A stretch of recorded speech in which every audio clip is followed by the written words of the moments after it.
Yes, haleluya. Saudara yang kasih dalam Tuhan, hari ini juga adalah hari penutupan, hari terakhir Bless the Year program kita, Week of Blessing. Sehingga di tengah-tengah doa puasa kita, saya percaya Tuhan mengarahkan kita kepada hidup yang lebih terarah pada kehendak Tuhan. Sehingga hari-hari hidup kita menjadi orang-orang yang bersemangat untuk berkata, biar bukan kehendakku yang jadi, melainkan kehendak mulai terjadi. Haleluya. Nah, hari ini masih kita lanjutkan pembahasan kita 33 hal penting tentang penginjilan. Dan saya mau bawa saudara lebih dalam pada pemahaman firman Tuhan, khususnya tentang penginjil di antara jawatan tubuh Kristus. Saya mengerti buat sebagian saudara, istilah jawatan, ini jarang kita dengar.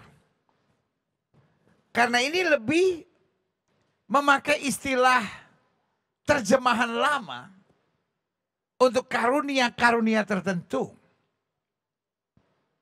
Karunia rasul, karunia nabi, karunia penginjil, karunia gembala, dan karunia pengajar. Gereja-gereja tertentu menyebut 5 panggilan pelayanan ini sebagai jawatan tubuh Kristus. Karena kelimanya ini melengkapi tubuh Kristus. Saya mengerti berbagai denominasi gereja punya pandangan yang berbeda. Ada gereja-gereja tertentu yang tidak mengakui jawatan tubuh Kristus. Ada gereja-gereja tertentu yang sangat menekankan tentang jawatan tubuh Kristus. Bahkan ada gereja-gereja tertentu yang memastikan bahwa kelimanya ini harus ada dalam gerejanya.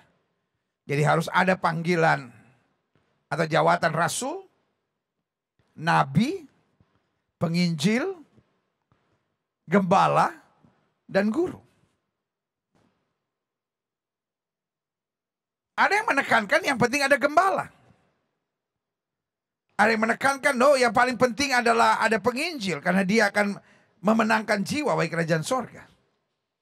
Tapi saya percaya apapun yang Alkitab katakan itu yang terbaik.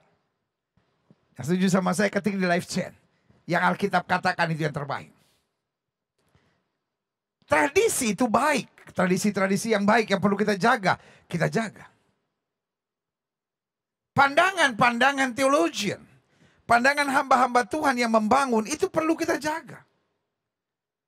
Tetapi yang pasti tidak boleh bertentangan dengan Alkitab. Karena yang Alkitab katakan, yang Alkitab catat itu pasti yang terbaik. Nah, 33 minggu kita akan gali terus tentang penginjilan.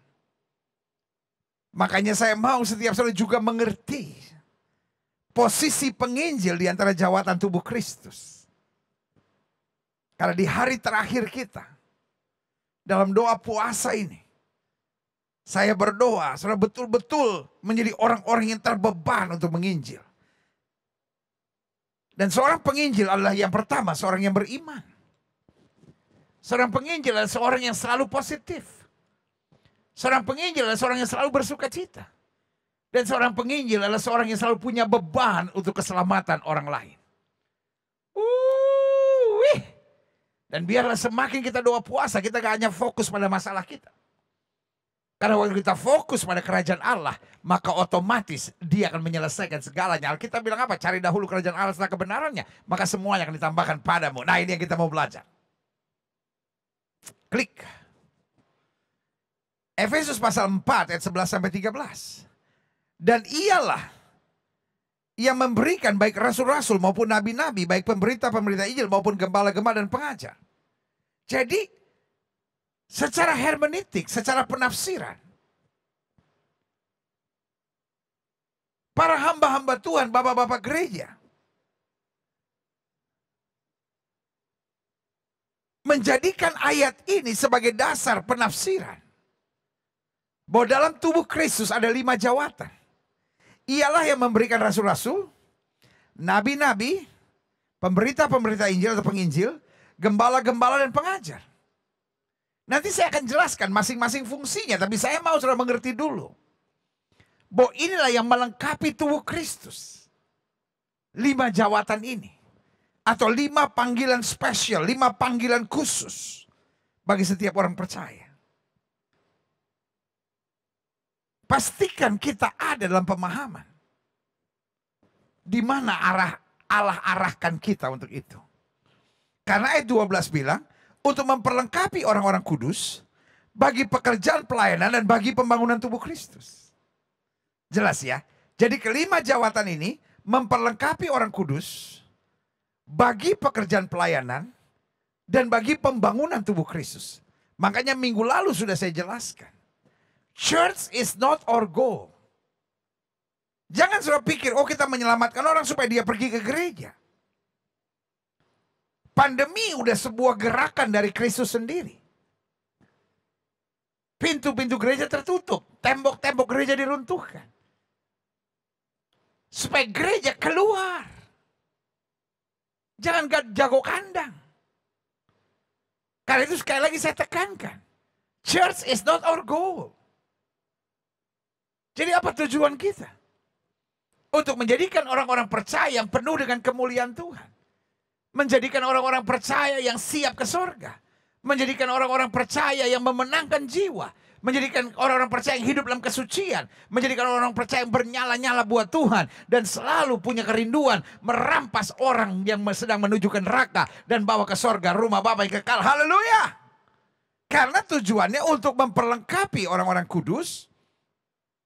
Bagi pekerjaan pelayanan, bagi pembangunan tubuh Kristus. Ayat 13, lihat. Ketika 5 jawatan ini lengkap di dalam gereja dan bersatu dalam pelayanan. Ayat 13 akan tergenapi sampai kita semua mencapai apa? Kesatuan iman. Kenapa kita nggak sampai pada kesatuan iman? Karena 5 jawatan ini tidak beroperasi dengan benar dalam pelayanan dan kemudian saling menyerang satu sama lainnya. Iya kan? Orang-orang yang merasa punya panggilan apologet Kristen. Apa itu apologet Kristen? Apologet Kristen dalam jawatan ini termasuk pengajar. Tapi kalau pengajar bukan memperlengkapi gembala tapi menyerang gembala. Pengajar menyerang rasul-rasul, menyerang nabi-nabi. Loh, kan yang harus kita serang adalah kerajaan setan. Yang harus kita serang kan kegerakan roh setan, roh-roh kegelapan. Tapi yang terjadi, iblis begitu licik. Dia buat gereja Tuhan tertutup otaknya. Dibutakan oleh ilah zaman ini. Dipenuhi dengan kesombongan. Sehingga merasa pelayanan yang terbaik, panggilan yang terbaik. Sehingga saling menyerang satu sama lainnya. Korbannya adalah ayat yang ke-13. Yang harusnya gereja Tuhan mencapai kesatuan iman. Akhirnya gereja Tuhan terkotak-kotak. It's okay. Different denomination. It's okay kita berbeda denominasi. Tapi kita harus saling melengkapi. Kita harus saling mengisi. Bukan saling menghakimi, bukan saling menjatuhkan. Saya nggak akan bosan-bosan ngomong tentang topik ini. Karena saya tahu inilah kehendak Tuhan. Makanya doa Yesus. Dalam Yohanes 17. Jadikan mereka satu supaya dunia percaya. Tapi iblis mau jadikan kita terpecah-pecah supaya dunia tidak percaya. Sadar dalam nama Yesus. Karena 5 jawatan ini, 5 panggilan utama dalam pembangunan pelayanan tubuh Kristus, tujuannya ayat 13, sampai kita semua, sampai gereja Tuhan, sampai jemaat Tuhan, mencapai kesatuan iman dan pengetahuan yang benar tentang anak Allah. Tapi kalau ada kebanggaan sektoral satu sama lainnya, merasa, oh pelayanan kami penginjilan, apa itu pengembalaan cuma cari duit. Saya hormati orang-orang yang pelayanannya bangun-bangun sekolah, pelayanannya penginjilan. Tetapi sayangnya sekarang, kelompok ini sedang menyerang para gembala-gembala. Ah, gembala-gembala cuma cari duit, kumpulin perpuluhan. Hei, bukankah tubuh Kristus harusnya bersatu? Kalau pelayanan sudah berbeda, bukan berarti kita harus saling menyerang. Kalau pelayanan kita berbeda, kita harus saling mengisi, kita harus saling sharing satu sama lainnya. Apa yang kita bisa connect to each other. Mungkin gereja bisa membantu. Sementara ini menopang. Sehingga mencapai kesatuan iman dan pengetahuan yang benar tentang anak Allah. Ingat ya, Tuhan mau kita kesatuan iman. Tuhan mau kita punya pengetahuan yang benar. Tuhan mau kita mencapai kedewasaan penuh. Kalau saling menyerang itu kan namanya kekanak-kanakan. Anak-anak ketika main mobil-mobilan, akan selalu bilang gini, mobilan aku dong lebih bagus. Ah enggak, jelek. Ya kamu lebih jelek. Nah ini kan saling menyerang. Gereja Tuhan yang saling menghina gereja lain. Hamba Tuhan yang saling mengkritik hamba Tuhan lain. Saya beri nama, kau kekanak-kanakan. Childish.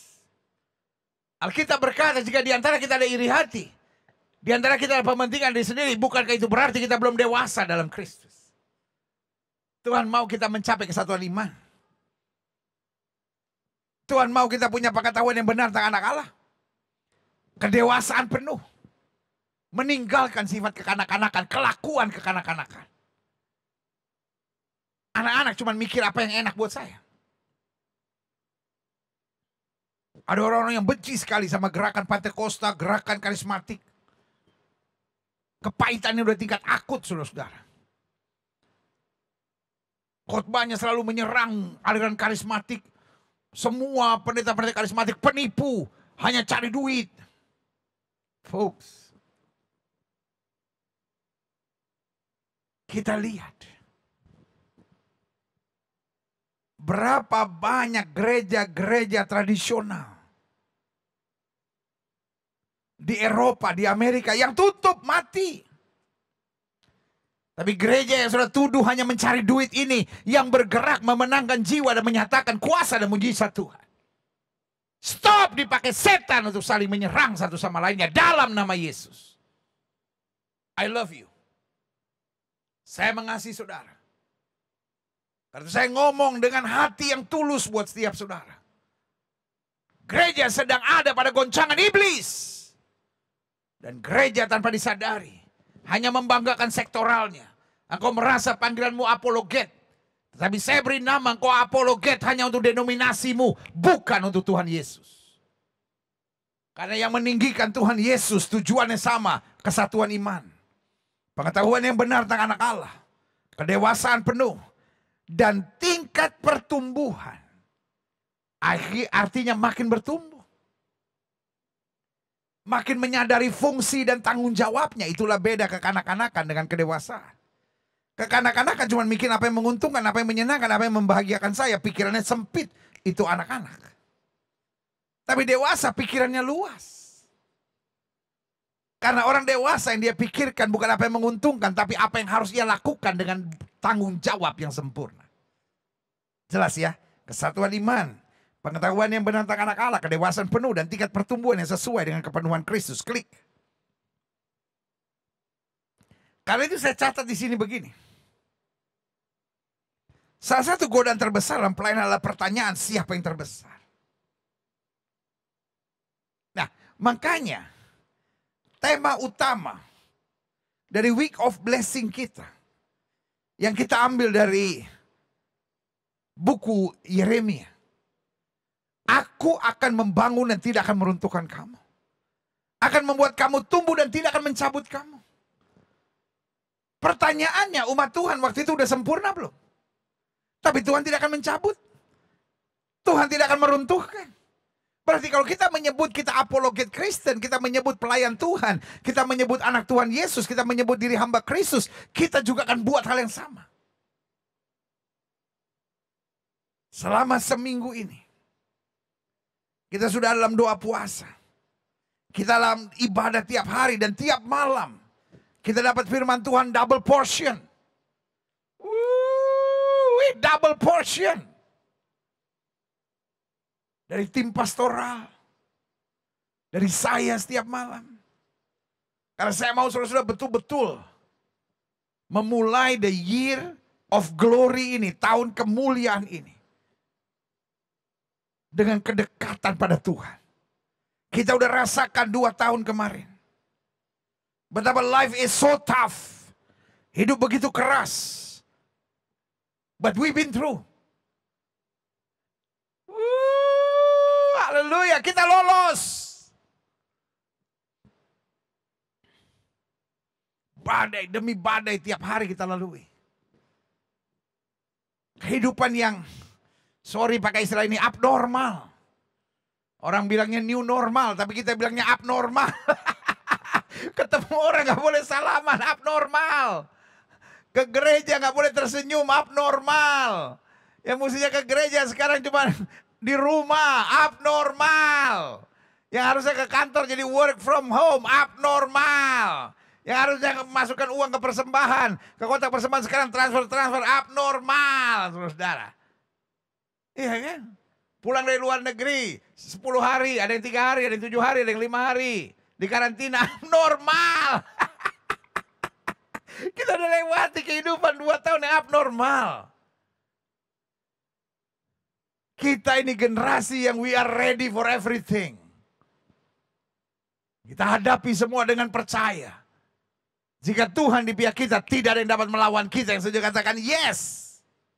Makanya saya bilang, salah satu godaan terbesar dalam pelayanan adalah pertanyaan siapa yang terbesar. Siapa yang terhebat. Siapa yang terdahsyat. Siapa yang paling berkenan kepada Tuhan. Bahkan itu merasuk pada murid-murid. Jadi kalau sekarang pertanyaan itu, kelakuan itu, model sikap seperti itu masih muncul, saya berani katakan jangan tertipu, itu berasal dari setan, saudara. Coba lihat firman ini. Lukas 9 ayat 46. Maka timbullah pertengkaran di antara murid-murid Yesus tentang siapa yang terbesar di antara mereka. Lihat dari zaman murid-murid Yesus. Mereka masih mempersoalkan siapa yang terbesar.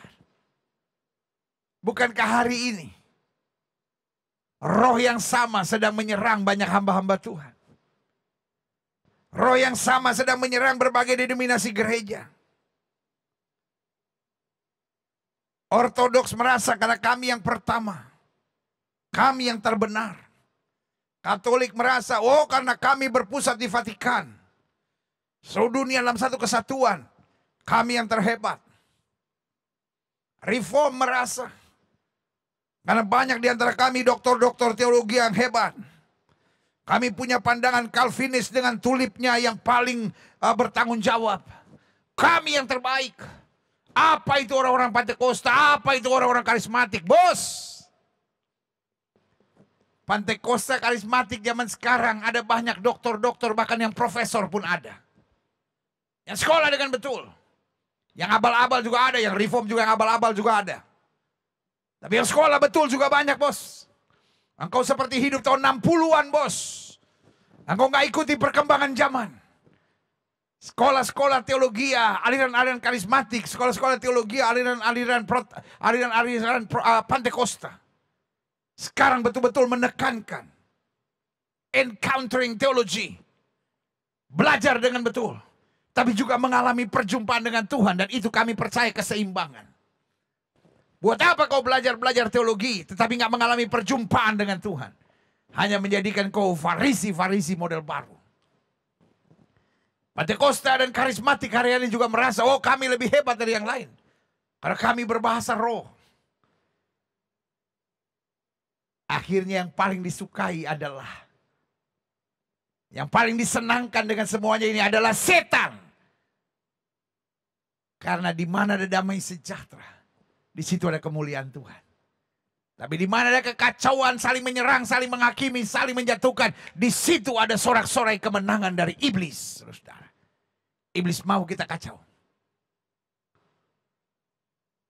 Tapi Kristus mau kita bersatu dalam satu tubuh Kristus, yang saja katakan yes. Selanjutnya, saya catat banyak perdebatan di kalangan pelayan-pelayan Tuhan hari-hari ini. Misalnya, pengajaran siapa yang paling benar? Doktrin siapa yang paling hebat? Wah, pengajaran-pengajaran dulu siapa yang paling bertanggung jawab? Saudaraku yang kasih dalam Tuhan, Tidakkah kita ingat sebuah lagu sederhana yang kita nyanyikan waktu sekolah minggu? Ku tak pandang dari gereja mana, asal kau berdiri atas firman-Nya. Amin. Penafsiran boleh berbeda-beda. Tapi dasarnya harus tuntunan Roh Kudus dan kebenaran murni firman Tuhan. Yang dibarengi dengan ketulusan hati dan pengalaman perjumpaan dengan Tuhan. Yang satu menekankan tentang kekudusan, great. Yang satu menekankan tentang kesatuan tubuh Kristus, great. Yang satu menekankan tentang tuntunan Roh Kudus. Yang satu menekankan tentang keselamatan. Yang penting adalah apa yang Alkitab katakan. Yang satu kamu lakukan, yang lain jangan kamu abaikan.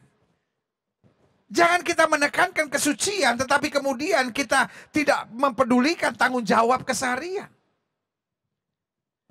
Jangan kita menekankan doktrin tanpa menekankan pengalaman perjumpaan dengan Kristus.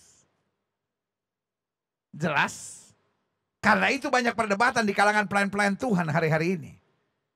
Pengajaran siapa yang paling benar? Persis seperti zaman Farisi dan Saduki serta ahli Taurat zaman itu. Yang kedua, gereja siapa yang paling bertumbuh? Wah, makanya kalau gembala disuruh ditanya berapa jumlah jemaatnya pasti nggak pernah jujur. Pasti gaya bahasanya hiperbola. Jemaatnya 17.000 misalnya. Berapa jemaat? Sekitar 30.000. Wah. Jemaatnya 3 kakak. Berapa jumlah jemaat? 18 kakak. Wah, ya kan? Pokoknya kapan kita tahu pendeta mulai nggak jujur? Ketika ditanya jumlah jemaatnya. Karena seperti ada kebanggaan. Oh, gereja saya bertumbuh. Saudara, gue kasih dalam Tuhan. Saya paling enek. Sorry pakai istilah itu. Saya paling enek kalau gereja terbagi-bagi dengan istilah gereja besar dan gereja kecil. Wah, ini yang gembala gereja besar nih. Wah, saya gembala gereja kecil. Nggak usah. Kita hamba Tuhan kok. Size doesn't matter. Bukan ukuran yang menentukan. Karena Matius 25 mengajar kepada kita hanya ada 2, hamba yang baik atau hamba yang jahat. Yang paling penting is not about the size of your church. Kalau sudah setuju, mari kita hapus dikotomi bodoh seperti itu. Siapapun saudara jangan pernah bilang, wah saya hamba Tuhan gereja kecil. Memang kelihatan yang kau merendahkan diri, tapi sebetulnya itu menunjukkan kesombonganmu. Kau sedang kasih tahu meskipun aku gereja kecil, gak kayak kamu gereja besar. Aku setia loh, aku hebat loh, aku tetap melayani loh. Saudara, gue yang kasih dalam Tuhan, gak usah begitu. Dimanapun kita ada, cukup pegang tangan orang bilang, saya hamba Tuhan. Gak usah hamba Tuhan kecil, dari gereja kecil, melayani di kampung kecil, tinggalnya di kamar kecil. Hello! Aku punya Tuhan yang besar. Itu yang paling penting. Gak mau tahu kau kecil atau apapun. Tapi Tuhan yang kita layani adalah Tuhan yang besar. Haleluya! Yes! Yang ketiga, perdebatan di kalangan pelayan-pelayan Tuhan hari-hari ini. Pengajian siapa yang paling benar, gereja siapa yang paling bertumbuh, pelayanan siapa yang lebih efektif menjangkau jiwa-jiwa. Gereja dia besar pendeta, tapi cuma curi jemaat saya. Wah, jemaat kita kecil pendeta, tapi itu langsung mancing di laut. Sementara mereka itu mancing di kolam saya. Istilahnya itu yang aneh-aneh, saudara. Pelayanan kami pendeta membaptis orang 500 setiap bulan. Saudaraku yang kasih dalam Tuhan. Memang ada hamba-hamba Tuhan tertentu, ada gereja tertentu, ada aliran tertentu yang dipakai Tuhan dahsyat untuk memenangkan jiwa. Tapi mungkin dia hebat dalam memenangkan jiwa, belum tentu bisa merawat. Ada denominasi lain, gereja lain yang memang dipakai Tuhan untuk merawat. Ketika tubuh Kristus saling menyadari satu sama lain, saling mau bergandengan tangan, ini akan menjadi kekuatan yang luar biasa. Kalau kitab Yehezkiel bilang tulang-tulang, urat-urat, tumbuh dan bersatu menjadi tentara yang sangat besar. Kalau kita berserakan, kata Alkitab, kita seperti tulang-tulang kering yang berserakan. No impact and no power. Jangan bodoh dan jangan tertipu. Kita sibuk dengan mempeributkan pengajaran siapa yang paling benar, gereja siapa yang paling bertumbuh, pelayanan siapa yang lebih efektif menjangkau jiwa-jiwa. Yang penting kita taat. Kalau Tuhan suruh kita lebih banyak dalam pelayanan pujian penyembahan, Tuhan arahkan kita lebih banyak dari pelayanan kasih untuk orang-orang yang jompo. Tuhan arahkan kita untuk menjangkau anak-anak yang terbuang dari keluarganya, anak-anak yang tertolak. Mungkin pelayanan kita mengarah kepada remaja-remaja hamil yang akhirnya anaknya dibuang. Saudara gue yang kasih dalam Tuhan, apapun yang roh Tuhan arahkan saudara. Melayani sesuai dengan talenta dan kepercayaan. 3. Perdebatan di kalangan pelayan-pelayan Tuhan hari-hari ini. Pelayanan mana yang lebih membawa jemaat pada ruang maha suci? Wah, pendeta, gereja kami memang kecil. Tapi kita masuk dalam hadirat Tuhan, ruang maha suci. Itu gereja-gereja besar, hanya gereja-gereja yang jemaatnya halaman. Wah, kami yang sungguh-sungguh mempelai Kristus. Saudara yang kasih dalam Tuhan. Bahasa-bahasa itu, saya beri nama bahasa-bahasa marketing. Bahasa-bahasa itu bahasa marketing. Dalam dunia marketing ada istilah itu. Oh, itu memang buatan Amerika. Kualitasnya lebih bagus. Tapi kita kualitas dalam negeri. Harganya lebih terjangkau. Dan dia lebih cocok dengan kulit orang Indonesia. Wah, ada aja. Bahasa marketing tuh ada aja gitu untuk menciptakan perbedaan-perbedaan itu. Tetapi gereja Tuhan harus tetap bersatu. Gak ada yang tahu. Soal ruang suci, ruang maha suci, dan halaman. Itu hak Tuhan. Bukan hak saudara. Siapa yang pertama kali digandeng oleh Tuhan Yesus masuk ke ruang maha suci? Penjahat. Dia bukan penyembah. Dia tidak bayar perpuluhan. Dia tidak ngerti bahasa roh. Dia belum dibaptis. Dia cuma katakan satu kalimat. Guru, ingatlah akan aku jika engkau kembali sebagai raja. Yesus bilang apa? Hari ini juga engkau bersama dengan aku di Firdaus. Hari ini juga aku tenteng engkau bersama. Masuk ke ruang maha suci. Yesus katakan amin. Selanjutnya. Banyak perdebatan di kalangan pelayan-pelayan Tuhan hari-hari ini. Pengajaran siapa yang paling benar, gereja siapa yang paling bertumbuh, pelayanan siapa yang lebih efektif menjangkau jiwa, pelayanan mana yang lebih membawa jemaat pada ruang maha suci, hamba Tuhan mana yang lebih peka akan Tuhan. Ada hamba-hamba Tuhan yang bahkan kalau dia mau khotbah dia gak mau salaman sama siapapun. Karena takut urapannya kesedot. Gak usah gitu-gitu amat kali. Oh, karena dia lebih peka akan suara Tuhan. Don't touch me, don't touch me, don't touch me. Jangan pegang saya. Wah, hadirat Tuhan sedang ada. Apa Tuhan? Tuhan lagi ngomong apa tuh? Ya ilaha illallah. Capek saudara-saudara lihat drama-drama seperti itu. Hamba-hamba Tuhan muda. Yang sedang memainkan drama-drama seperti itu, stop sama drama-drama saudara. Engkau sedang mainkan psikologi massa. Karena kalau kau jalan, wah ada yang kepung saudara, ada yang jagain saudara. Wah jadikan orang, wah begitu kan. Karena apa? Karena secara psikologi dia narik massa begitu. Kartu itu udah kebaca saudara-saudara. Yesus gak perlu dijaga-jaga. Gak perlu pengurapan, kepekaan bisa hilang kalau kita bergaul sama orang. Itu pengajaran-pengajaran sampah saudara-saudara. Yang diciptakan oleh setan.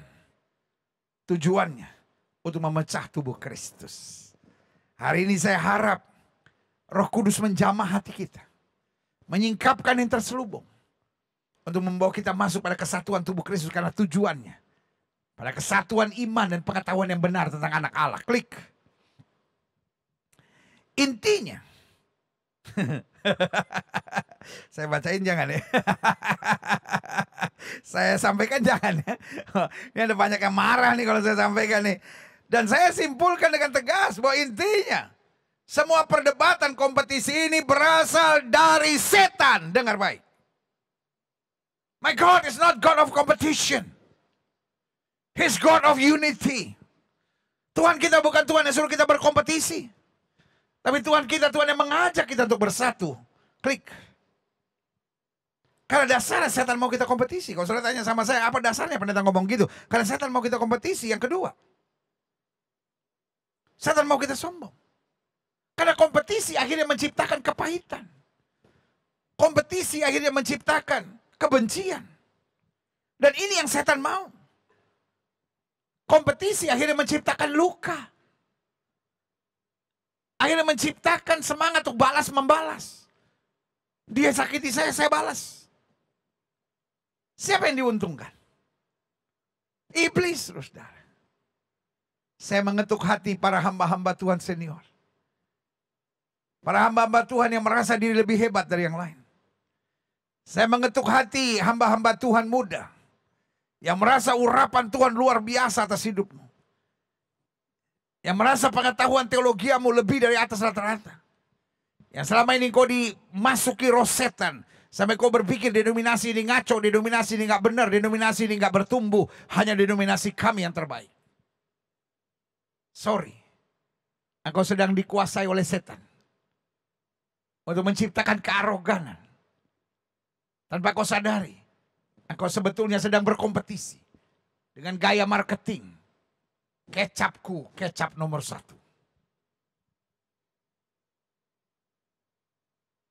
Kristus tidak punya anak emas. Murid-murid merasa dia anak emas.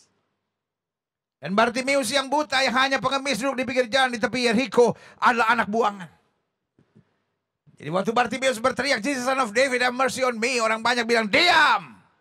Tapi Yesus bilang, panggil orang buta itu. He is also my beloved. Gereja-gereja yang tepuk tangan. Yesus cinta saudara. Gereja-gereja yang tidak tepuk tangan, Yesus cinta saudara. Gereja-gereja yang berbahasa roh, Yesus cinta saudara. Gereja-gereja yang tidak berbahasa roh, Yesus cinta saudara. Gereja-gereja yang mengajar tentang perpuluhan, Yesus cinta saudara. Gereja-gereja yang tidak mengajar perpuluhan, Yesus cinta saudara. Intinya setiap kita ada kekurangan, ada kelebihannya. Itu sebabnya mari kita berdiskusi. Mari kita bergandengan tangan. Mari kita saling belajar satu sama lainnya. Dan saling mengisi satu sama lainnya. Karena setan mau kita berkompetisi. Dan buah dari kompetisi setan mau kita sombong. Saya lebih dari dia. Dia belum apa-apanya dibanding saya.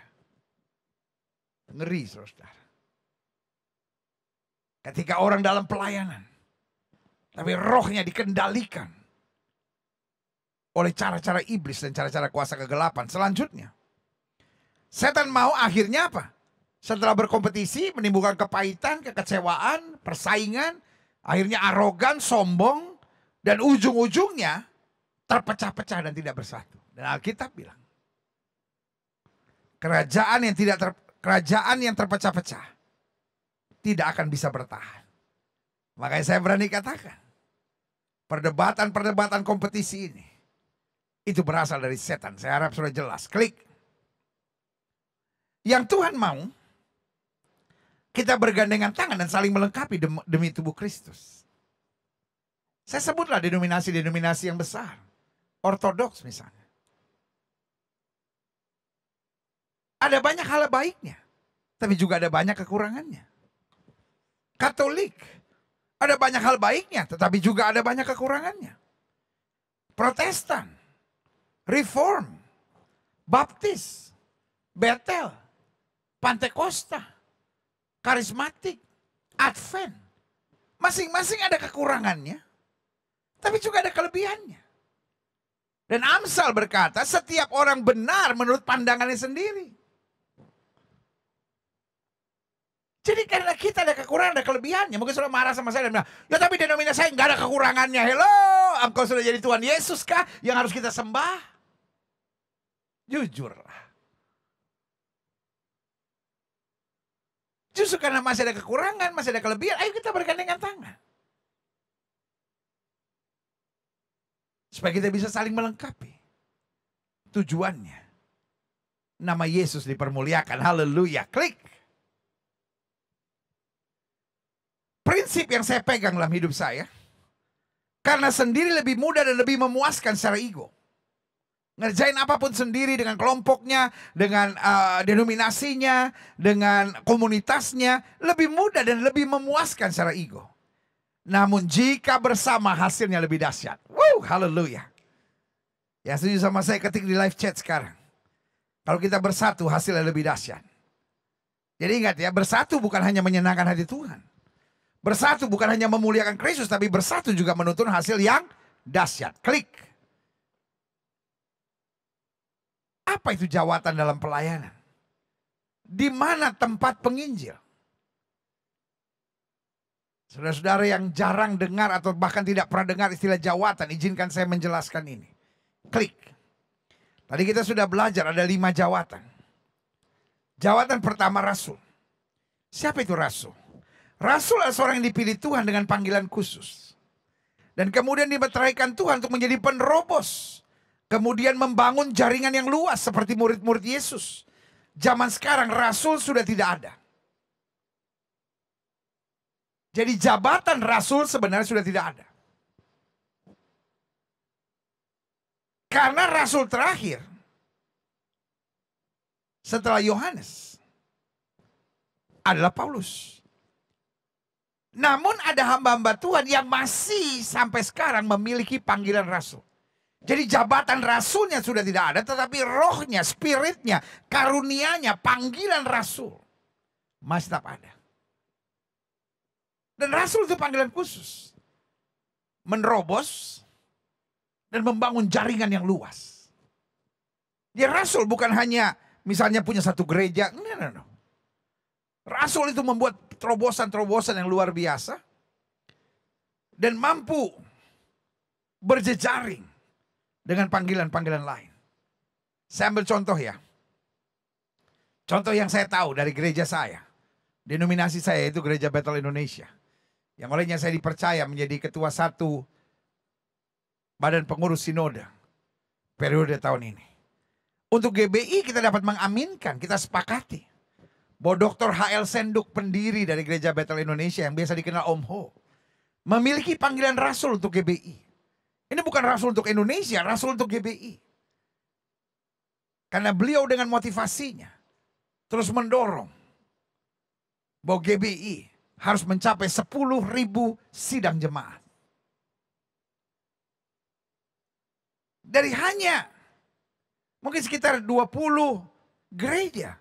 Sekarang sudah berkembang menjadi 6.500 gereja dan kita menuju tahun depan atau 2 tahun lagi 10.000 sidang jemaat. Selanjutnya untuk orang Batak misalnya. Kita dapat mengimani Dr. Ingwer Ludwig Nommensen sebagai rasul tanah Batak. Karena menggerakkan orang-orang Batak yang tadinya belum percaya. Sehingga menjadi banyak yang sudah percaya. Melalui gereja HKBP dan gereja-gereja lainnya. Untuk orang Papua misalnya. Yang tadinya masih quote-unquote lebih liar. Kedua misionaris Jerman yang mendarat di Pulau Mansinam. Iya kan? Otto dan Gessler. Disebut sebagai rasul tanah Papua. Apakah dia rasul? Jabatan rasul sudah tidak ada. Tapi panggilan karunia rasul itu nyata di pelayanan banyak orang. Jelas sampai di sini. Biasanya panggilan rasul. Either di akhirnya jadi ketua sinode atau ketua jaringan-jaringan tertentu. Yang bukan hanya duduk sebagai pemimpin. Tapi betul-betul membuat terobosan-terobosan yang luar biasa. Saya berdoa Tuhan membangkitkan rasul-rasul. Sekali lagi saya bukan bilang jabatan rasul masih ada. Yang saya bilang panggilannya, karunianya masih nyata. Karena itu tertulis dalam firman Tuhan. Selanjutnya. Nah kita bisa lanjut ke bukan hanya 3 itu di Indonesia misalnya. Buat GPDI, buat gereja Katolik misalnya. Buat gereja Ortodoks misalnya. Buat gereja Reform misalnya. Buat tanah Minahasa misalnya. Buat tanah Kalimantan misalnya. Mungkin ada rasul-rasul tertentu yang diimani dan dipercayai. Saya hanya memberi contoh. Nabi. Panggilan Nabi juga sama seperti seorang rasul. Jadi kalau rasul dari murid-murid Yesus. Sampai kepada Paulus. Yang tidak secara khusus menjadi murid Yesus. Tapi diangkat rasul oleh Tuhan sendiri, kata Paulus. Yang kedua Nabi, panggilan Nabi juga sama seperti seorang rasul. Dipilih Tuhan langsung dengan pesan yang biasanya simpel tapi tegas. Jadi dipilih Tuhan untuk panggilan khusus. Dan beritanya simpel tapi tegas. Contohnya Yohanes Pembaptis. Bertobatlah, berilah dirimu dibaptis, sebab kerajaan sorga sudah dekat. Yesus juga sama, bertobatlah, kerajaan Allah sudah dekat. Apakah Yesus nabi? Yes. Apakah Yesus hanya nabi? Tidak. Karena dia juga Tuhan, Raja dan segala Raja. Ciri seorang nabi biasanya menegur, sekaligus memberitakan nubuatan tentang hal-hal yang akan datang. Itulah nabi. Teguran-tegurannya jelas, berwibawa. Seperti juga rasul, nabi juga sudah tidak ada. Jabatan nabi, menurut saya, menurut pemahaman saya, menurut penggalian kebenaran firman Tuhan yang saya terima, jabatannya sudah tidak ada. Betul di Amerika ada orang-orang yang namanya profet ini, profet itu, prophetess, artinya perempuan. Di Afrika ada panggilan-panggilan prophet, he is prophet of God. Tapi saya nggak percaya jabatan nabi masih ada. Yang saya percaya karunia dan panggilan nabi masih ada. Nabi terakhir dalam Alkitab adalah Yohanes Pembaptis. Dan digenapi kemudian dalam Kristus. Karena Kristus adalah nabi, yes. Apakah dia hanya nabi? Tidak. Namun panggilan nabi saya percaya tetap ada untuk memperlengkapi tubuh Kristus. Dari gaya seorang berkhotbah, dari gaya seorang menyampaikan pesan, kita bisa tahu. Ini rasanya orang ini punya panggilan nabi. Dan saya percaya di setiap daerah, di setiap negara, Tuhan membangkitkan nabi-nabinya khusus untuk mengarahkan gereja Tuhan pada kebenaran.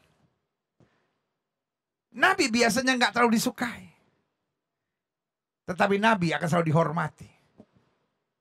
Yang ketiga, penginjil. Ini dia. Penginjil adalah seorang yang dipilih Tuhan, yang setelah diselamatkan terbakar hatinya untuk melihat jiwa-jiwa diselamatkan. Seperti nabi, pemberitaannya sederhana. Tidak suka masuk dalam perdebatan-perdebatan doktrin yang rumit. I know for sure my calling is evangelist. Saya tahu persis panggilan saya seorang penginjil. Karena saya gak suka perdebatan-perdebatan doktrin yang rumit. Buat saya yang penting jiwa diselamatkan. Jiwa menerima Yesus sebagai Tuhan dan Juru Selamat. Sehingga gereja Tuhan bisa terus bersatu. Namun pelayanannya biasa disertai tanda-tanda dan mujizat. Seperti yang Kristus lakukan. Makanya minggu lalu kita belajar Kristus adalah teladan penginjil. Jadi kalau kita mau meneladani penginjil, maka teladanilah Kristus. Para penginjil diberikan Tuhan karunia. Karena tugasnya mengabarkan Injil. Kata Alkitab, dan tanda mujizat Tuhan menyertai. Dan hatinya seorang penginjil memang selalu ingin melihat sesuatu yang lebih baik. Dia kalau lihat orang sakit gak tahan, dia doakan. Saya gak habis pikir ada orang-orang yang bisa berkhotbah. Gak ada mujizat, mujizat sudah berlalu. Seperti masa bodoh orang mau sakit, ya ke dokter sana. Dan masanya Tuhan gak bisa berbuat sesuatu, I know. Banyak juga kok yang sudah dioperasi mati, banyak juga kok yang sudah diobati dokter, udah bayar obat mahal, bayar suntikan mahal, bayar perawatan mahal, ujung-ujungnya mati, banyak saudara-saudara. Tetapi dokter nggak usah merasa bersalah kan. Yang penting dia sudah melakukan yang terbaik. Saudara, gue kasih dalam Tuhan, kita kan nggak kasih obat. Obat itu kan racun. Kita kan nggak minta bayaran, kita kan cuma numpangin tangan. Sesuai dengan Alkitab katakan, kalau ada yang sakit, biarlah panggil penatua untuk menumpangkan tangan. Kan gak ada salahnya. Tapi ada banyak yang gak sembuh. Ya juga kan dokter juga banyak gak sembuh. Udah bayar ratusan juta kadang kalau operasi, belum sembuh. Tapi yang pasti kasih kita. Itulah seorang penginjil. Selanjutnya, jelas ya antara rasul, nabi, penginjil, klik. Gembala. Seorang yang dipilih Tuhan untuk membangun gereja. Dan terbeban untuk merawat domba-domba yang sudah diselamatkan baik dengan pengajaran kasih maupun pelayanan yang maksimal. Iya ya. Lalu kalau saya tanya sama saya, Gilbert, apa yang kau rasa? Saya rasa betul panggilan utama saya seorang penginjil. Tapi setelah 20 tahun lebih dalam dunia penginjilan, kemudian Tuhan arahkan saya menjadi gembala. Itu saya sebut my second calling.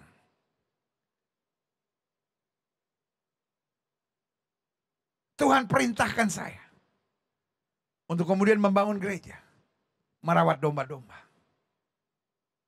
Sehingga di masa pandemi ini, saya merawat dengan cara yang berbeda, yaitu online service ini. Saya tetap siapkan bukunya untuk menggali. Kenapa? Karena saya rindu supaya jemaat Tuhan terawat. Bukan hanya dengar firman Tuhan selesai. Makanya kalau saudara perhatikan, khotbah-khotbah di gereja ini bukan khotbah-khotbah lepasan, khotbah-khotbah serial. Tujuan untuk apa? Mengarahkan. Ada banyak orang yang gak tahan. Bosen. Masa bicara penginjilan 33 minggu? Masa bicara doa 33 minggu? Masa bicara tentang peperangan rohani 33 minggu? Masa bicara tugas gereja 33 minggu? Masa bicara kesetiaan Tuhan 33 minggu? Karena selesai kita bicara tentang topik ini, penginjilan, kita masuk dalam topik yang baru. 33 bukti kesetiaan Tuhan. Wow. Saudara, saya sudah pernah bilang sama saudara, 5 tahun ke depan apa yang saya mau khotbahkan saya sudah tahu. Saya nggak hafal, I know. Tapi semua sudah tercatat karena lewat doa, puasa, Tuhan arahkan, Tuhan arahkan. Karena saya tahu my God is not a mendadak God. Everything well planned, saudara. Dan saya percaya pelayanan pengembalaan harus well planned. Karena saya bertanggung jawab untuk makanan rohani buat hidup saudara. Saya nggak mau salah di hadapan Tuhan. Doa saya setiap hari, Tuhan arahkan saya untuk menjadi gembala yang mengarahkan domba-domba masuk dalam kemuliaan Tuhan yang semakin dahsyat dan luar biasa. Haleluya. Selanjutnya, guru, pengajar, apologet adalah seorang yang dipilih Tuhan untuk mendampingi para penginjil, mendampingi para gembala, agar dapat melengkapi jemaat Tuhan dengan pengajaran serta doktrin yang benar sesuai dengan firman Tuhan. Jadi bukan berarti doktrin gak penting,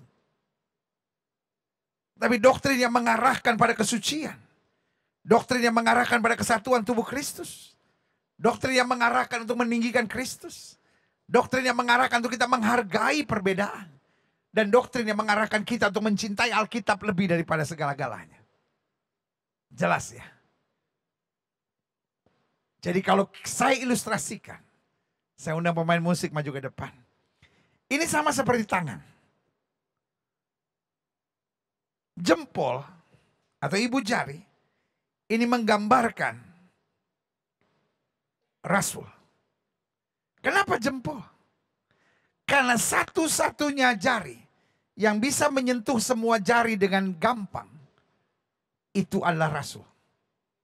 Itu adalah ibu jari. Makanya panggilan rasul bisa dibilang panggilan yang mantap, tapi pada saat yang bersamaan bisa menyentuh semua panggilan. Karena panggilan rasul selalu mempersatukan. Panggilan nabi lebih nunjuk-nunjuk. Makanya telunjuk. Ya kan? Memberitakan, mengabarkan, menegur, ya kan, nabi. Penginjil. Kalau diginiin yang paling tinggi. Bukan yang paling hebat. Tapi biasanya penginjil paling dikenal. Karena dia memimpin KKR-KKR. Dia ada di radio, dia ada di TV, dia ada di media-media sosial. Kalau kita lihat panggilan itu kita tahu ini penginjil. Pelayanan yang menyembuhkan orang sakit. Yang gak sembuh dirawat sama siapa? Sama gembala. Iya kan? Jadi itulah tubuh Kristus begitu indah, saudara-saudara. Lalu gembala. Gembala digambarkan sebagai jari manis. Kenapa? Karena menikah dengan gereja Tuhan. Iya kan, ada cincinnya. Menikah dengan gereja Tuhan. Seorang penginjil ditelepon jam 2 pagi. Oleh seseorang yang membutuhkan doa, maka penginjil akan bilang apa? Kamu kurang iman. Jangan cari pendeta, cari Tuhan. Datang di KKR besok. Saya akan melayani. Itulah penginjil. Tapi gembala tidak. Jam 2 pagi ditelepon oleh jemaatnya. Dia akan berkata, baik, saya akan datang. Atau saya akan mengutus hamba Tuhan dari gereja untuk mendoakanmu. Karena fungsi gembala adalah merawat. Fungsi penginjil adalah mengkhotbahkan Injil dan menanamkan iman. Jadi lihat ya, masing-masing punya kekurangannya, masing-masing punya kelebihannya, tapi bagaimana saling melengkapi. Ingat apa? Rasul. Ingat apa? Nabi.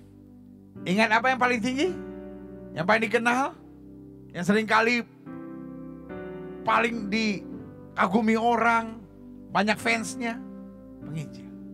Karena itu para penginjil, kalau sudah punya panggilan penginjil, hati-hati. Ini juga yang paling banyak jatuh. Ini juga yang paling banyak bikin persoalan. Karena akhirnya jadi kesombongan. Dan kesombongan awal dari kejatuhan.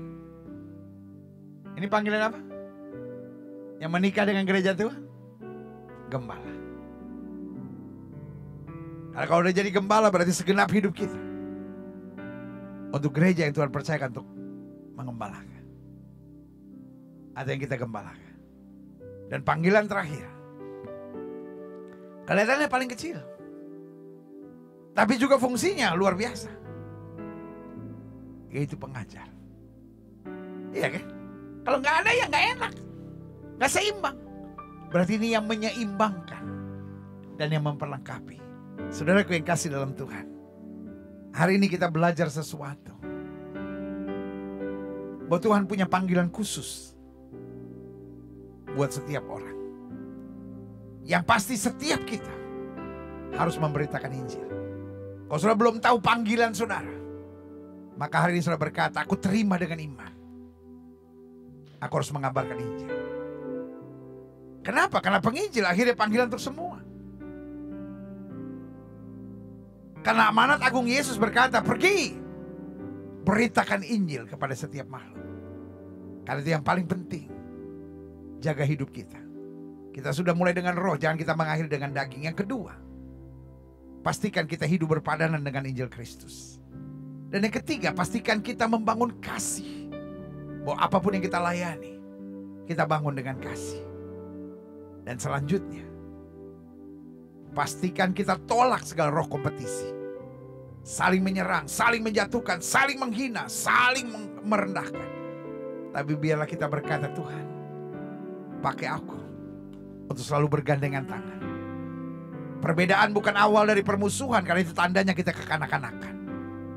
Tapi orang yang dewasa mengerti tanggung jawabnya untuk senantiasa menjadi satu, supaya dunia percaya bahwa Kristus di dalam kita. Aku punya Tuhan yang besar. Haleluya. Aku punya Tuhan yang besar. Amin. Yang telah berjanji dan sanggup menggenapi imanku bersepakat percaya kuasanya. Ku terima sekarang kemenangan darimu. Haleluya. Haleluya.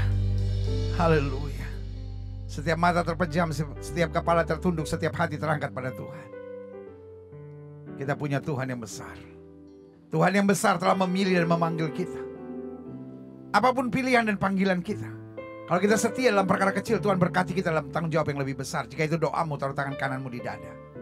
Kalau kita nggak jelas dalam panggilan kita, pastikan engkau menyadari panggilan kita adalah memberitakan Injil. Karena itu panggilan buat setiap orang. Tapi yang pasti dimanapun kita berada, jangan mempermalukan nama Tuhan. Jangan hidup dengan saling berkompetisi. Stop! Membiarkan diri dipakai setan untuk saling menyerang, saling menjatuhkan, saling menghina. Dan akhirnya saling menghakimi satu sama lainnya. Itu yang setan mau. Di mana ada perpecahan dan kekacauan, maka kerajaan itu tidak akan bisa bertahan, kata Alkitab. Jika itu doamu, taruh tangan kananmu di dada. Denominasi boleh berbeda. Doktrin boleh berbeda. Tapi Yesus kita sama. Tuhan kita sama. Alkitab yang kita pegang sama. Sorga yang akan kita tuju sama. Roh Kudus yang membimbing kita sama. Lalu kenapa berbeda? Karena kita kekanak-kanakan. Jika itu doamu, taruh tangan kananmu di dada. Pastikan dimanapun kita berada, kita berkata, Tuhan, aku mau menyenangkan hatimu. Aku mau hidup dalam damai sejahtera. Aku mau jadi berkat dimanapun Tuhan tempatkan aku. Jika itu doamu, taruh tangan kananmu di dada. Setiap sering yang didoakan, taruh tangan kanan sudah di dada. Mari kita berdoa. Bapa, dalam nama Yesus, firman hari ini mungkin keras buat kami. Firman hari ini mungkin berat untuk kami pelajari. Karena berisi pelajaran-pelajaran yang cukup rumit buat kami. Yang mungkin selama ini jarang kami dengar. Tetapi kami gak mau jadi Kristen yang hanya kulitnya saja. Kami mau mengerti firman Tuhan. Serta jawatan-jawatan rohani dalam tubuh Kristus. Sehingga kami mengerti posisi kami. Kami mengerti panggilan kami. Dan kami mengerti tanggung jawab kami. Untuk tetap memuliakan Kristus dan membangun tubuh Kristus. Lihat tangan ini taruh di dada mereka. Kalau kami selama ini hanya menghina, menjatuhkan, merendahkan. Kami sadar kami tidak mau dipakai setan yang akhirnya hanya mendatangkan kekacauan. Roh Kudus pakai kami. Karena iblis menyamar sebagai malaikat terang. Kami pikir kami memurnikan ajaran. Tapi sebetulnya kami hanya mengacaukan dan membuat kekristenan jadi batu sandungan buat banyak orang. Tapi hari ini Roh Kudus memenuhi kami. Karena doktrin tanpa encountering with God, doktrin tanpa perjumpaan dengan Tuhan, hanya mempersiapkan kami menjadi Farisi dan ahli Taurat modern. Yang kerjanya hanya menghakimi, menyerang, menjatuhkan dan mengadakan perpecahan. Tapi hari ini Roh Kudus mau menjamah kami. Sehingga kami bernyala-nyala untuk mengabarkan Injil. Kami bernyala-nyala untuk melayani. Kami melayani dan rindu jadi berkat dimanapun Tuhan tempatkan. Roh Kudus berbicaralah. 33 minggu berturut-turut. Di tahun yang baru ini. Kami mau terus belajar. Tentang kebenaran. Hal-hal penting tentang penginjilan. Hari ini adalah hari terakhir kami. Dalam doa puasa kami. Week of Blessing. Bless the Year program.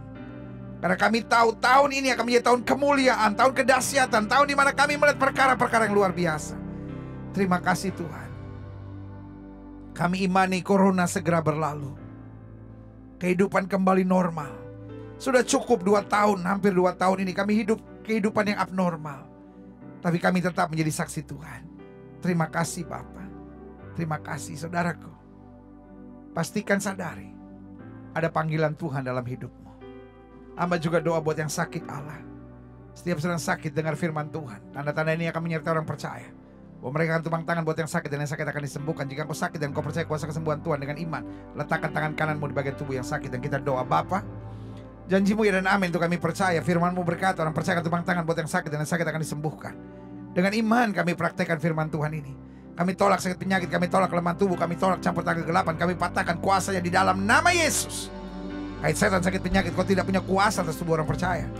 Karena tubuh kami telah dibeli dengan harga mahal itu darah Yesus. Dari darah yang tercurah tubuh kami adalah bait Roh Kudus, bukan tempat penyakit. Kami perintahkan sekarang keluar dalam nama Yesus. Segala virus, bakteri, kuman, segala infeksi, segala serangan-serangan kuasa kegelapan, kutuk keturunan, aku lepaskan di dalam nama Yesus. Darah Yesus menghancurkannya. Kami percaya Yesus kami tidak berubah. Dulu, kemarin, hari ini, dan sampai selama-lamanya.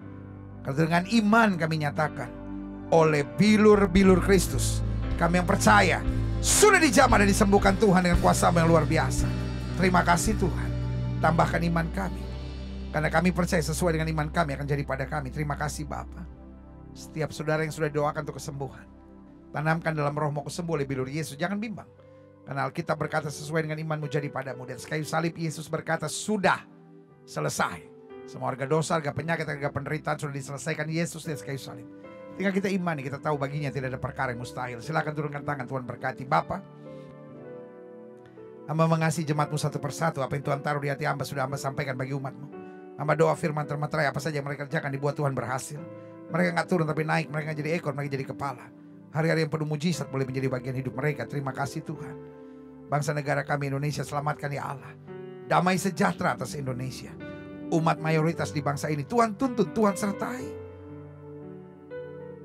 Bawa mereka pada pengalaman damai sejahtera dan keselamatan yang sempurna di sorga. Bawa presiden, wakil presiden, para menteri, pejabat di pusat dan di daerah, para gubernur, para wali kota, para bupati,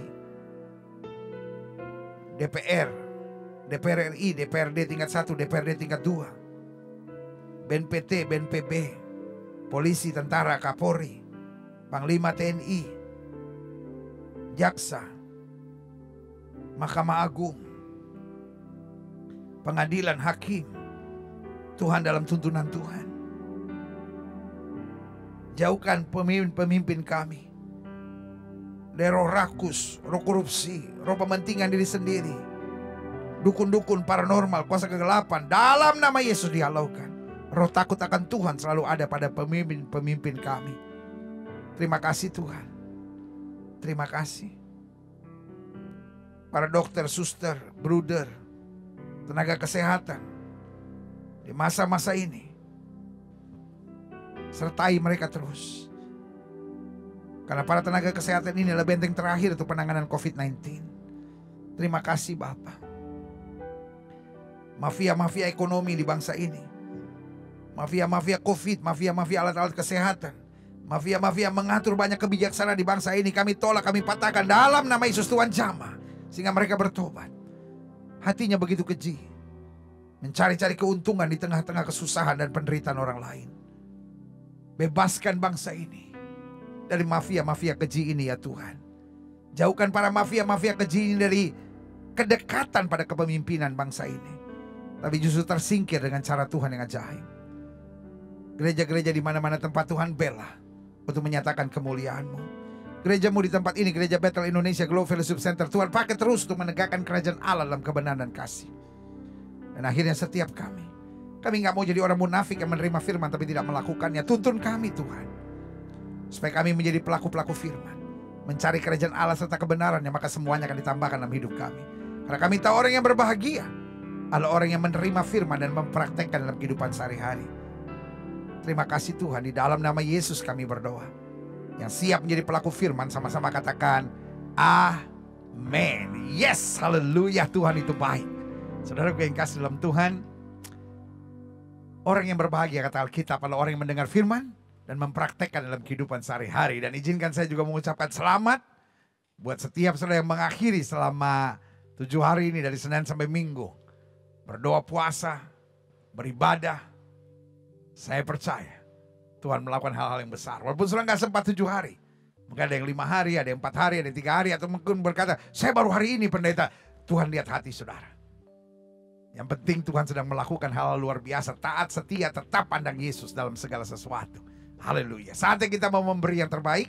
Saudara-saudara yang mau mengembalikan perpuluhan milik Allah, saudara-saudara yang mau memberi persembahan syukur, persembahan rutin mingguan, ataupun persembahan untuk pekabaran Injil dan misi, pastikan kita berikan yang terbaik. Karena apapun yang di tangan kita, waktu kita lepaskan ke tangan Tuhan, akan menjadi sesuatu yang luar biasa. Kita berdoa, Bapa, kami memahami persembahan tidak diwajibkan, tapi kami yang memahami dan mengerti firman Tuhan, tahu persis bahwa kami tidak akan datang ke hadirat Tuhan dengan tangan hampa. Kami memberi yang terbaik.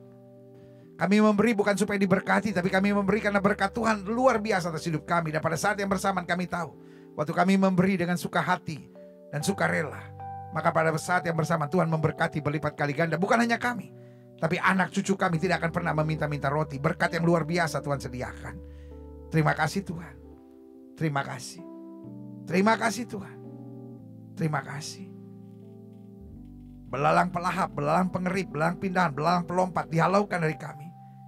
Tapi berkat Allah Abraham, Allah Ishak, Allah Yakub, Allah yang kami kenal, kami panggil dalam nama Tuhan Yesus Kristus diperintahkan dalam kehidupan kami.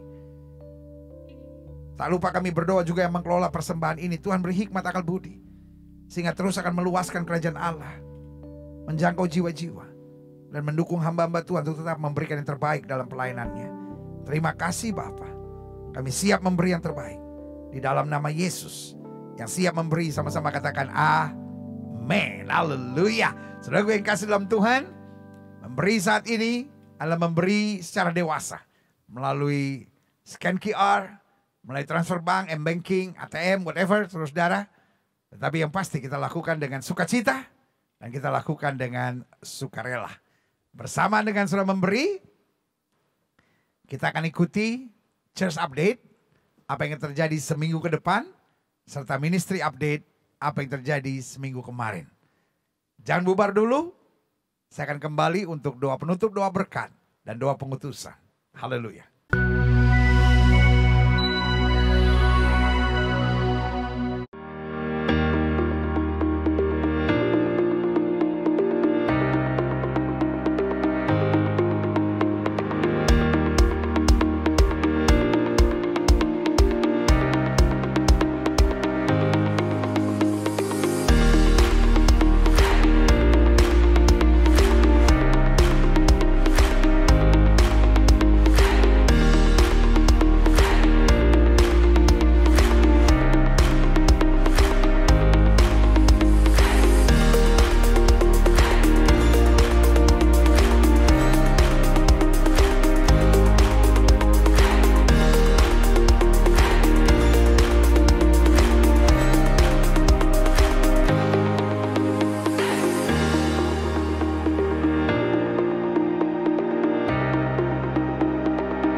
Ya, saya sementara berada di lokasi GBI Aikoli yang terdampak banjir kemarin, ya, terdampak banjir kemarin,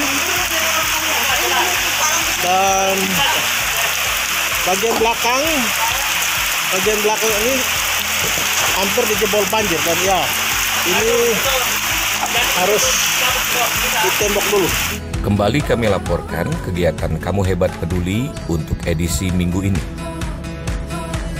Kami sampaikan bahwa baru-baru ini di beberapa desa yang berada di Kabupaten Alor, Nusa Tenggara Timur diterjang banjir bandang. Desa Aikoli, Kelurahan Welai Barat, Kecamatan Teluk Mutiara, Kabupaten Alor, merupakan desa yang cukup parah kerusakannya akibat diterjang banjir bandang pada tanggal 4-5 Januari 2022 yang lalu. Ada terdapat 32 kepala keluarga, gereja dan pastori yang mengalami kerusakan akibat diterjang banjir bandang tersebut.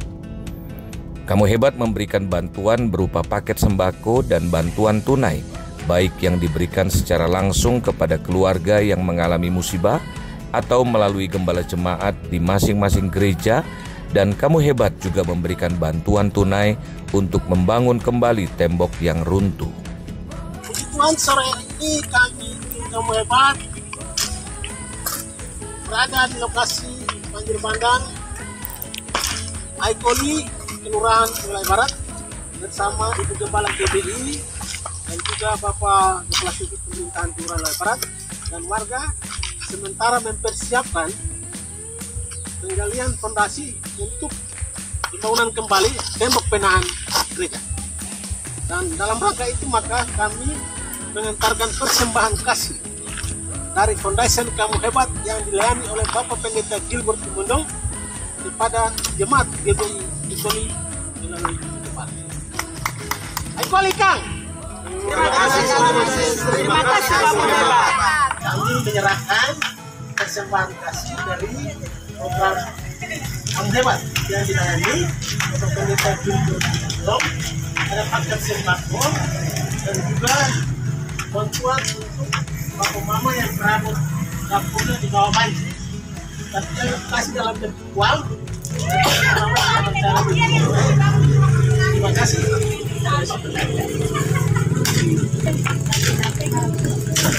Kamu hebat. Terima kasih buat Bapak Pendeta Gilbert. Semoga pelayanan selalu diberkati oleh Tuhan bersama dengan semua anggotanya. Amin. Terima kasih Tuhan Yesus. Terima kasih kamu hebat. Nilai Kang. Terima kasih Tuhan Yesus. Terima kasih kamu hebat. Boleh sesuai. Terima kasih Tuhan Yesus. Terima kasih kamu hebat. Sementara itu, Kamu Hebat melalui tim pekabaran Injil Gereja Betel Indonesia melakukan perjalanan misi ke Palembang, Jambi pada tanggal 11 sampai 17 Januari 2022. Dalam perjalanan misi ini, tim melakukan kegiatan berbagi kasih dan kepedulian di beberapa lokasi yang berada di Palembang, mulai dari Lapas Kelas 1 dan Lapas Kelas 2 Palembang. Di lapas, tim membagikan peralatan mandi berupa sabun mandi, sabun cuci, handuk, dan lain-lain untuk warga binaan yang berada di lapas tersebut. Kami dari Rutan Kelas 1 Palembang mengucapkan terima kasih Om Gilbert. Ya, kamu hebat. Sekali lagi, kamu hebat. Selain itu, tim juga mendatangi rehabilitasi gangguan mental atau orang stres di lorong Tritunggal Jambi. Tim membagikan firman Tuhan dan berbagi makanan serta alat mandi yaitu sabun, odol, sikat gigi, dan sabun cuci. BPD Jambi Bengkulu boleh dikasih kesempatan berkunjung ke panti rehab keterbelakangan mental dari saudara-saudara kita yang ada di Jambi ini. Oleh sebab itu, tetap dukung dan berdoa supaya panti ini bisa terus menyelamatkan banyak orang yang tersingkirkan, banyak memulihkan orang-orang yang keterbelakangan mental. Biar semua bisa dibantu orang-orang yang kerja di tempat ini diberkati oleh Tuhan. Oleh sebab itu kawan-kawanku, ingat apa yang saya bilang? 1, 2, 3. Kamu hebat! Selanjutnya, tim melayani KKR di Gereja Suku Anak Dalam Jambi, sekaligus membagikan paket bantuan sembako berupa beras, minyak goreng, dan lain-lain. Tim juga memberikan bantuan kasih berupa dana tunai kepada ibu-ibu janda dari hamba-hamba Tuhan yang berada di lokasi tersebut. Dari Suku Anak Dalam mengucapkan banyak terima kasih kepada seluruh tim yang dari Jakarta. Tuhan Yesus memberkati.